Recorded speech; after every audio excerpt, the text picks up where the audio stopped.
Similar way, we have E2 vector is equal to 1 by 4 pi epsilon naught q.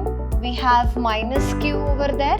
Total number of charges which is present per unit length of the conductor carrying charges. So this is called as your linear charge density. Gaussian surface is just the imaginary surface upon which we apply this Gauss law. Okay, it's just a closed surface which is actually chosen for the application of Gauss law.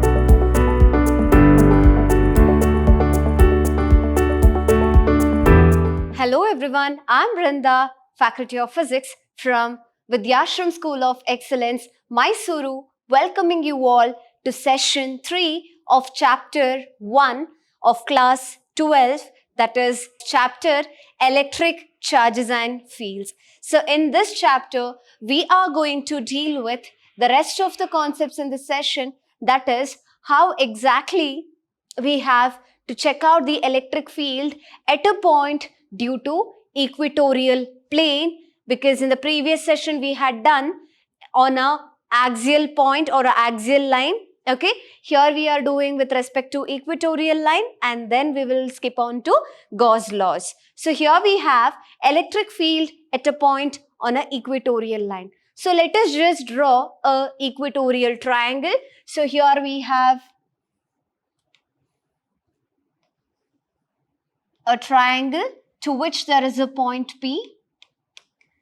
Okay, so let this be having plus Q charge, that is point A be having plus Q charge and point B having minus Q charge.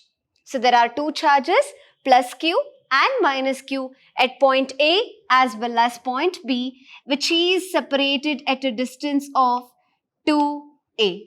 And the dipole moment acting is always from negative to positive.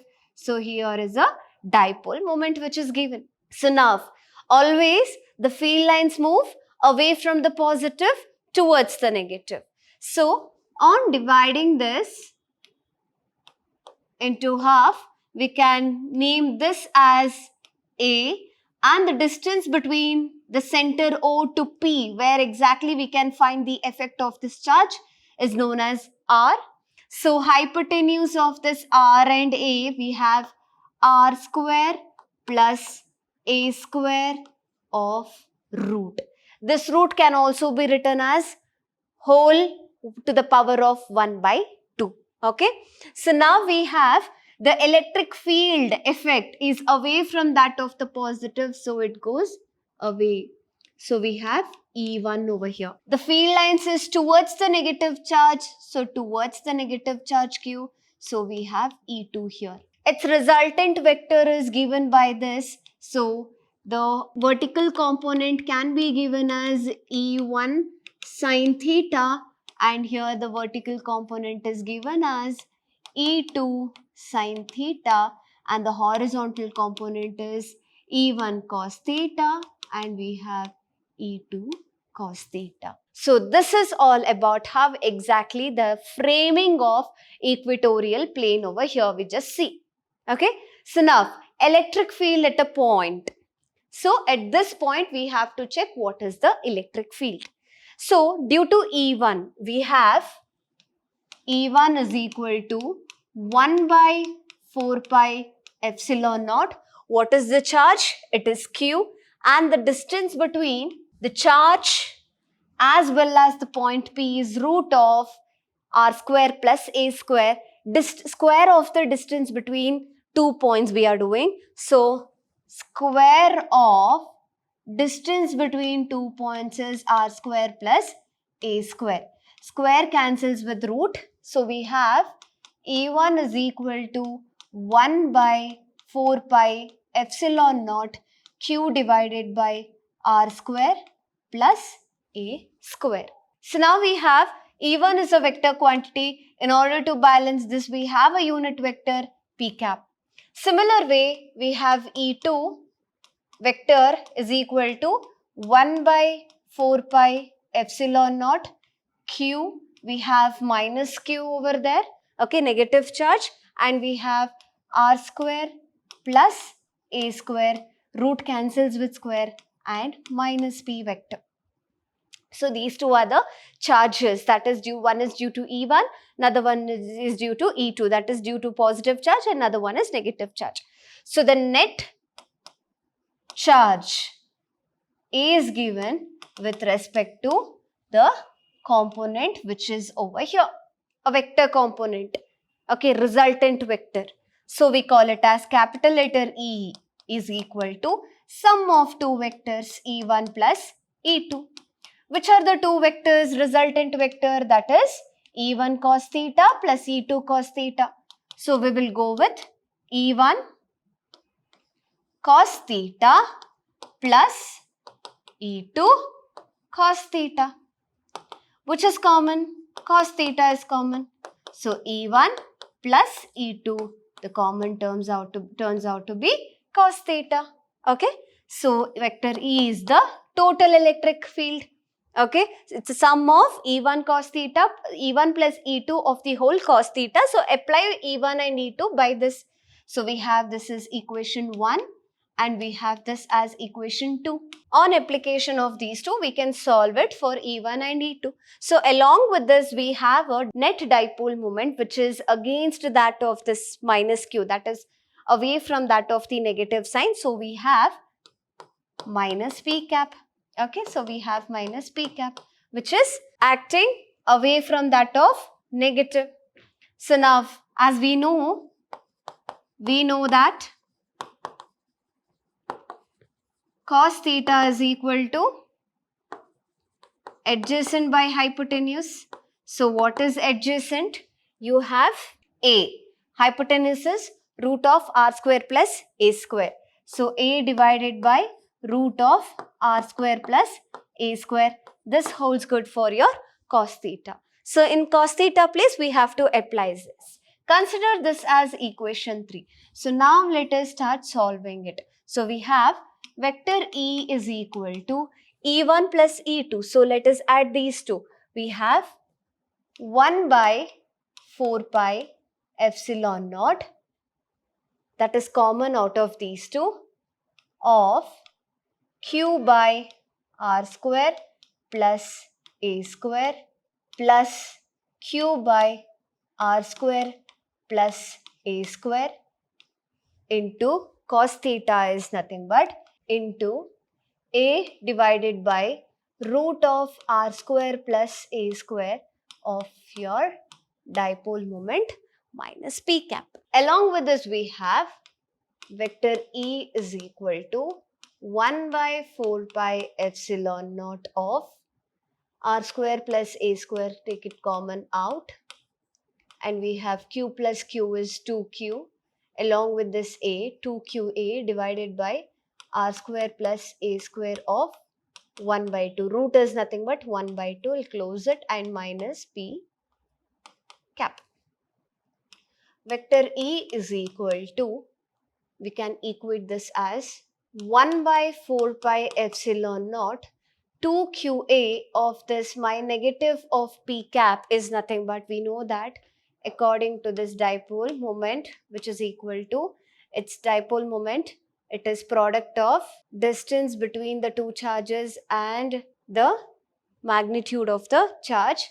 To balance this we have to have an unit vector. So 2QA P vector, P unit vector, 2QA P unit vector, and we have negative. So negative comes here. That stands as P vector. So P vector divided by r square plus a square. This is to the power of 1 and 1 by 2. So taking LCM 1 plus 1 by 2, you have 3 by 2. So here you will have r square plus a square of 3 by 2.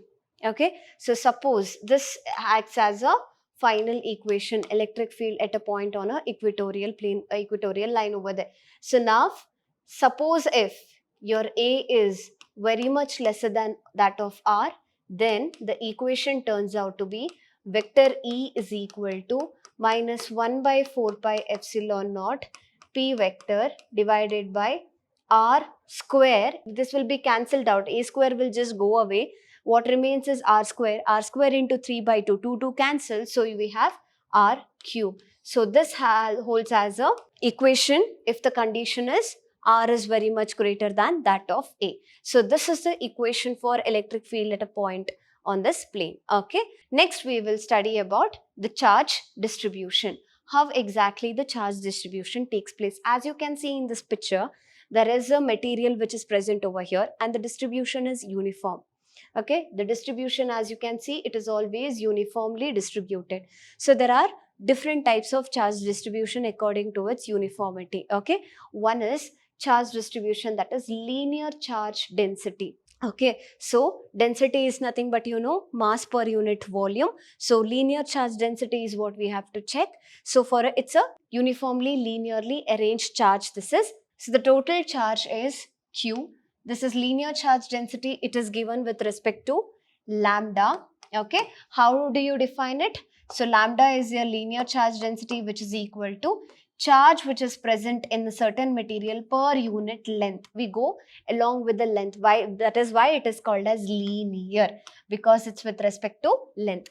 Total number of charges which is present per unit length of the conductor carrying charges. So this is called as your linear charge density. Similar way, we have surface charge density. How do you define a surface charge density now? Consider some material which has been kept over there, like a plate or a sheet of paper or anything, upon which the charges are uniformly distributed in this manner. So if you just consider an area that is ds, here you can see a color, patch of a color, no? So that is called as certain amount of area, what we call it as ds, and in that patch, that is the patch of area, how much amount of charges are present, that is how we check. Okay, that is called as surface charge density. What is the amount of charges which is present in that patch of an area? Okay, so total number of charges which is present per unit area around the point of a conductor. So surface charge density can be given by sigma. Sigma notation is equal to, so charge present per unit area. So this is the equation for your surface charge density. And next we are going on to the other type of charge distribution, which is called as volume charge distribution. In case of volume charge distribution, we can see that now total number of charges present per unit volume of the conductor carrying charges. So volume charge density is given in terms of rho. Rho is equal to charges present per unit volume. So we have this. So when we come to the SI units of all three, charge distribution is of three types we have told. So it is linear, one is surface charge density, another one is surface charge density, and last it is volume charge density. For this we have lambda is equal to Q by L. For this we have sigma is equal to Q by area, that is surface charge density per unit area, and volume we have rho is equal to charge per unit volume. So how do you give its SI units? Charge is coulomb and length is meter. As it comes up to the numerator, it becomes meter inverse. And we have charge as coulomb and area is length into breadth. So it is meter into meter. As it comes to the numerator, it will be meter minus 2, meter minus 2. Okay. So Q by V. We have coulomb and V is volume. Volume is nothing but length into breadth into height. We have L into L into L, which makes sense as M into M into M, meter into meter into meter. Meter cube. Volume will always have a meter cube. As it goes to the numerator, I have meter minus 3. So these are the SI units of this surface charge density, volume charge density, as well as linear charge density. So that's all about your charge densities and distributions. So now let us move to Gauss law. How exactly you give Gauss law and what is the component which is present in that Gauss law concept? Gauss law, according to it, the electric flux, as we have told you, as you can see here, there is a certain patch of area. It is given in this color, different color, green color. So you can see a patch of area from which all these arrow marks are moving. This arrow marks resembles the electric field lines which is passing through that area. There might be n number of arrows or n number of electric field even which passes in this manner neighboring towards that area, whatever we are considering, but only a little amount that you can see, the blue arrows over here are passing towards It's passing, it's piercing the certain area and it's passing, right? So that is called as electric flux. So how much of electric flux is passing through a closed surface? Here it's given. The total electric flux which is passing over a closed surface, that is in case of vacuum, it is equal to how many times of the total charge enclosed by the surface? 1 by epsilon naught times the total charge which is enclosed by the surface. Those many 1 by epsilon naught times that of the electric field will pass through an area which is area of a surface which is enclosed. Okay, so that is your Gauss law, which is one of the most important in exam point of view. In order to, you have to understand this Gauss law in order to understand how exactly it is applied. Later on which we see the applications of the Gauss law in a linear material or in surface materials, superficial materials, or else in the volume kind of a materials, like with respect to volume charge density, surface charge density and linear charge density. By using all these things, we just apply the Gauss law in that particular concept. Okay, so here the total flux over a closed surface in a vacuum is equal to 1 by epsilon naught times the net charge or the total charge enclosed by the surface. This is, you have to know the definition of this, that is, you have to know the law of it. So how do you give it? So Gauss law, it's given as flux. Flux is equal to charge times 1 by epsilon naught. So it is phi q by epsilon naught. This holds good for your Gauss law. This is the equation of Gauss law, which is one of the most important for the upcoming slides working out. Okay, so next is Gaussian surface. Gaussian surface, it's just the imaginary surface upon which we apply this Gauss law. Okay, it's just a closed surface which is actually chosen for the application of Gauss law. Okay, so you can see, you can even consider the cylindrical Gaussian surface or the spherical Gaussian surface just in order to understand how exactly it can be applied to different materials. Okay, so here applications of Gauss law turns out to be electric field due to infinite long straight uniformly charged wire. This is one of the application.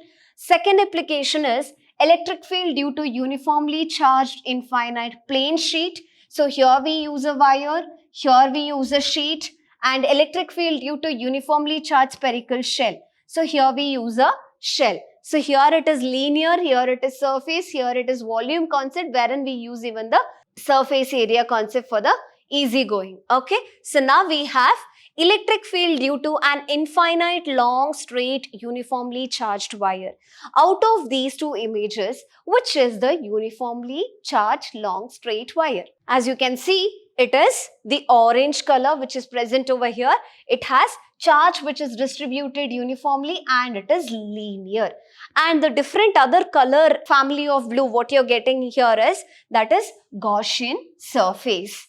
Gaussian surface is the imaginary surface just to calculate the net electric field through passing through that linear rod or linear material, you can call it. Okay, so that is how exactly it goes. So, and this is the certain amount of area above that Gaussian surface, and its length can be called as L, as well as the radius of this Gaussian surface, because the rod is clearly pierced in between the circle that is in center itself. Okay, so you can see the distance, call it as A. A can be, you can see the distance or the radius, call it as R. Okay, so that is the general concepts or the initial frame, whatever we frame for this concept. Okay, so with the help of this, let us just derive certain set of equation. So we have to get a flux through this material and flux through this Gaussian surface.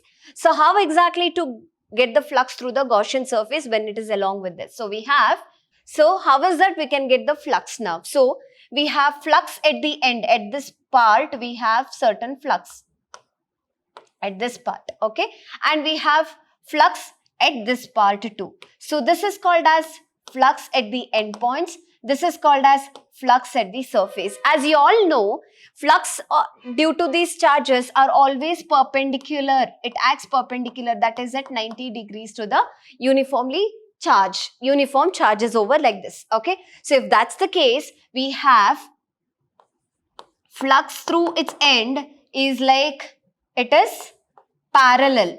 This surface is parallel and this flux is parallel, so it turns out to be 0. But flux at the surface, since it's 90 degrees, we have electric field which is passing through its frame. Its frame is nothing but 2 pi RL, cylinder's circumference with its length L. Okay, it's 2 pi RL. So we have flux through the surface or the side is E is equal E into 2 pi RL, which can be called as equation 1. And as you all know, the flux for a linear charge density and the Gauss law concept, if you hold two also, you know that according to Gauss law, you have Q by epsilon naught. And since it is a linear charge density and there's a charge over here, lambda is equal to for linear charge density, charge per unit length is the concept. This can be rewritten as L and lambda is equal to Q. So in the place of this Q, I can replace flux is equal to Q is lambda L divided by epsilon naught. I'll consider this as equation 2. Let me just equate 1 and 2, that is the previous equation, that is E into 2 pi RL, because this is also flux. Flux equals to flux. So I have E into 2 pi RL is equal to lambda L divided by epsilon naught. L cancels with L. I have E is equal to lambda divided by 2 pi R and epsilon naught. Okay, this is a vector quantity. If this holds as a vector quantity, we need something to balance it so it can be n cap. So we have this equation. This is the electric field at a point due to infinite long straight uniformly charged wire. So this is the final equation. So it's damn easy if you know Gauss law, if you know charge distribution and how exactly we are considering it, you can easily equate it. Similar way, let's go to the next concept, that is in an infinite sheet which is having a uniform charge distribution. Electric field due to a uniformly charged infinite plane sheet. So infinite plane sheet is this. So this blue color one is the Gaussian surface. Gaussian surface, as I told you, it's an imaginary surface and the electric field is passing perpendicular to that of the sheet. If I extend this and if I extend the sheet also, it is perpendicular, that is at 90 degree, perpendicular to that of the sheet. So how exactly we can give this? So we have how many ends? 2 ends, end 1 and we have end 2. So from 2 ends E1 plus E2, we have what exactly is the concept that we have? 2E concepts. 2E means two sides also we have the electric field which is passing. Okay, but the flux at the surface, this is flux at the ends, flux at the surface is said to be 0 because it holds as parallel. This is parallel, this line is parallel to the sheet line. So obviously that is 0. So we have 2E concepts. Okay, along with this 2E, since it is enclosed, that is this round or the circle or a circumference has got, it's occupying certain amount of area. So this has one area, that end has one area. So 2E times that of A. So we have 2EA concept in case of ends. This is flux at the end of the surface. So with this we have, if we consider this as equation 1, and along with this we have Gauss law, flux Q by epsilon naught is the flux. Okay, surface charge density is being applied over here because it's a thin sheet which is having a equal charge distribution, for which we will just write. So surface charge density is given by sigma is equal to charge per unit area. We need charge. So what happens? Q is equal to sigma by area, sigma into area is being applied over here. So flux is equal to sigma area divided by epsilon naught. Let us consider this as equation 2. So equating 1 and 2, how do you equate it? We have equation 1 is 2EA is equal to sigma into A by epsilon naught. A cancels with A, so E is equal to sigma by 2 times epsilon naught.